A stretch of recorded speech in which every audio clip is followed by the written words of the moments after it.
ఇప్పుడు రాబోయే తెలంగాణ ఎంపీ ఎలక్షన్స్లో 17 స్థానాలు ఉన్నాయి కదా. 17 స్థానాల్లో ఏ పార్టీకి ఎక్కువ సీట్లు వస్తాయి అనుకుంటున్నారు మీరు? ఏ పార్టీకి వస్తా అంటే ఇప్పుడు గవర్నమెంట్ అయితే కాంగ్రెస్ గవర్నమెంట్ ఉంది. దాని పవర్ ఉంటుంది కానీ కొద్దిగా కాంగ్రెస్కి వస్తాయి. అంటే కేసీఆర్ కూడా మంచిగా చేసిండు. ఆయనని తప్పనకూడదు. ఆయన పీరియడ్లో ఆయన మంచిగా చేసిండు. ఇప్పుడు ఆయన పీరియడ్ లేదు కాబట్టి కాంగ్రెస్ ఉంది కాబట్టి కాంగ్రెస్కి కొన్ని సీట్లు ఎక్కువ వస్తాయి. బీజేపీ కూడా వస్తాయి, 4-5 వస్తాయి. బీజేపీ బాగా చేసిందని చెప్పేసి ప్రజలు అంటున్నారు. ఎంపీ స్థానాలు బీజేపీకి ఎక్కువ వచ్చే అవకాశాలు కూడా ఎక్కువ ఉన్నాయని చెప్పేసి అంటున్నారు.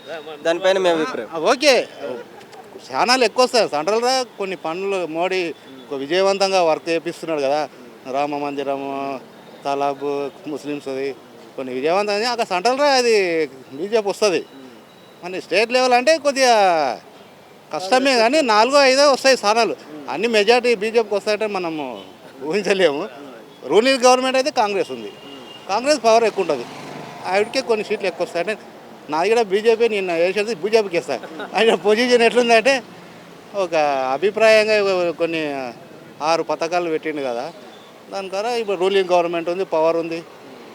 పోలీసు వాళ్ళు ఇక్కడ వాళ్ళ మాట అని వింటారు కాబట్టి కొన్ని స్థానాలు కాంగ్రెస్కు 7-8 వస్తాయి. టీఆర్ఎస్ కూడా సూపర్, కేసీఆర్ కూడా సూపర్. ఆయన మనం తప్పటనికి రాదు. ఆయన చేసిన పనికి ఈరోజు ఆయన ద్వారా వీళ్ళు పథకాలు పెట్టిండ్రు. ఆయన ఫస్ట్ కాంగ్రెస్ ఇన్ని పథకాలు మనకు ఎవరికి తెలియకుంటే సెంట్రల్ కాంగ్రెస్ ఉండే, స్టేట్ కాంగ్రెస్ ఉండే. అంతకుముందు ఎవరికి తెలియలే. కేసీఆర్ వచ్చిండు కాబట్టి ఆయన నిర్ణయాన్ని మీద వీళ్ళు కొన్ని ఎక్కువ పబ్లిక్ అందరికీ అవగాహన లేనిది అవగాహన కల్పించిండు కేసీఆర్. అందరికీ ఒక అభివృద్ధి అనేది డెవలప్మెంట్గా కేసీఆర్ చేసిండు, మార్గం చూపించిండు. మన ఇప్పుడు కాంగ్రెస్ కూడా ఎందుకంటే మనం ఏదన్నా చేయలే పబ్లిక్ అన్నట్లు వాళ్ళు కూడా కొన్ని పథకాలు ఇచ్చి అందరూ పబ్లిక్ కొరకే ఓటు వేసుకోనికే పవర్ రానికే ప్రయత్నం చేస్తున్నారు. అంతా ఇద్దరు బాగానే ఉందిలే. నాకైతే కేసీఆర్ అంటే అభిమానం. కేసీఆర్ అంటే అభిమానం. సెంట్రల్లో బీజేపీ వస్తుంది. కాంగ్రెస్కి వస్తాయి 4-5, ఒక 8-9, 7 వస్తాయి. 8-9 అయితే కంపల్సరీ. 5 ఏమో బీజేపీ కంపల్సరీ. నేనైతే నా ఓపు.